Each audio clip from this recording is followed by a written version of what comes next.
18 to 25 is where we set the foundation for our lives, and this is really important. But I do wish we had it when everybody was here, such as like my brother, Olivia, Michael, like everybody was here, because like this is a really good program, and it's really taught me a lot about life and stuff like that. So getting into the topic, who do we take advice from? That really like stuck out to me. So when I said it, it gave me like shook me a little bit.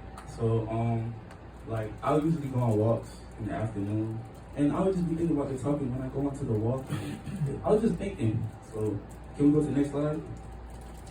So firstly, my first person that you should advise is God, because you should ask for advice to God. Because you should ask God for advice before any earthly advice. Because God, He's the finisher and author of our faith. He knows everything about us. He created us. He knows what's destined for us. He knows this, He knows that. So, the Bible verse that I will be using to support my point is Psalms 32:8. It says, I will instruct you and teach you in the way which you should go. I will counsel you with my eye upon you. So, if it's instructional, if it's advice-ful, if it's teaching also, he's going to lead you all the way. So just and also one thing I learned from Sunday school, God sees all. Me and Willie were talking about it the other day, and he was like when he first heard that God is he could see everything, he was like, what? And then it's really true. Like, why wouldn't you go to somebody for advice that can see everything, that knows everything? So, second slide. My lovely parents. My parents, that's the other people I take advice from. See, this was on their wedding day.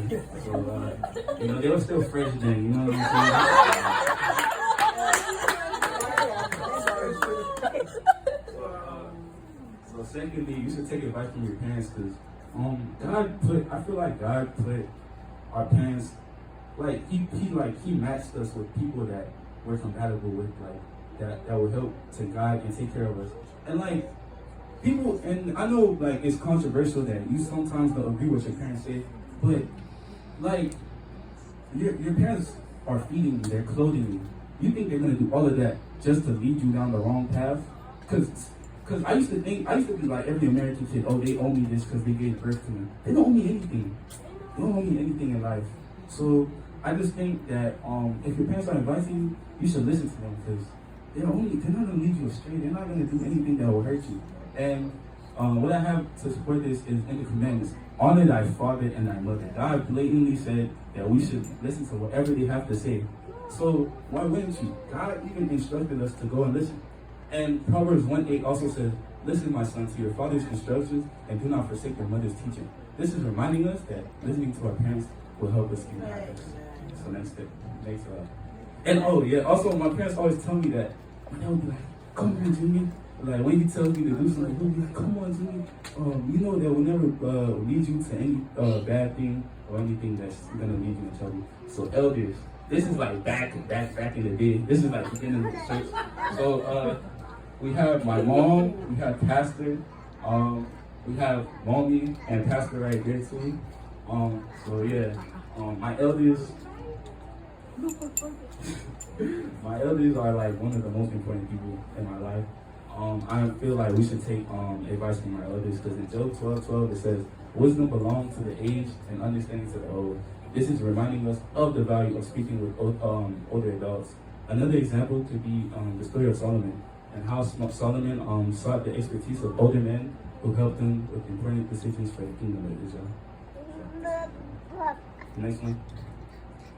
My paddy, my friends, my fellow believers. So what's it called? These are the people I go to seek advice. Like the other day, me and Willie were talking, and he was talking to me about like it's this program, and we're just talking, and he was like, just do what's best for you. Like ask God about it, pray to God about it. So if I ever need advice, I already know He's there for me. I already know Isabella is there for me. I already know Michael is there for me. I already know Alfred is there for me. Pleasant is there for me. All the who else did I mention? Olivia is there for me. June was there for me. So I already know that I can count on my fellow believers and my fellow friends to help me in life. I said we should seek counsel from others believers. We might acquire clarity, understanding that is grounded in God's word from other believers who are devoted to following Jesus Christ. This not only assists us in making wiser choices in our daily lives, but also it also like helps us to develop our faith and to resemble Christ more. So in support of my point, I put Proverbs 19:20-21. It says, "Hear counsel and receive instruction, that thou mayest be wise in thy latter day. There are many devices in a man's heart, nevertheless the counsel of the Lord that shall stand." Wise counsel will help us seek God's best for our lives by looking at all sides of issues. Next one. So I said that this is so important because people think that any like they can just take advice from anybody.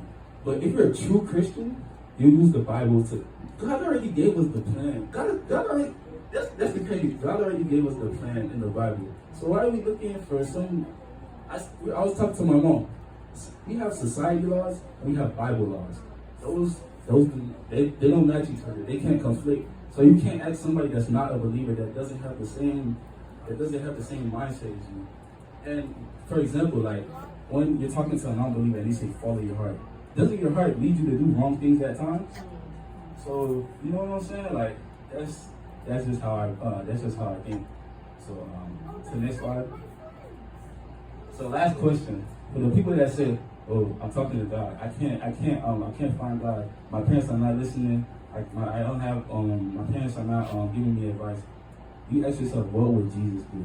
Like, just ask yourself that. Because it's always, and what if, I never forget, you still owe me a bracelet. What would Jesus do bracelet from 3 years ago? Thank you so much.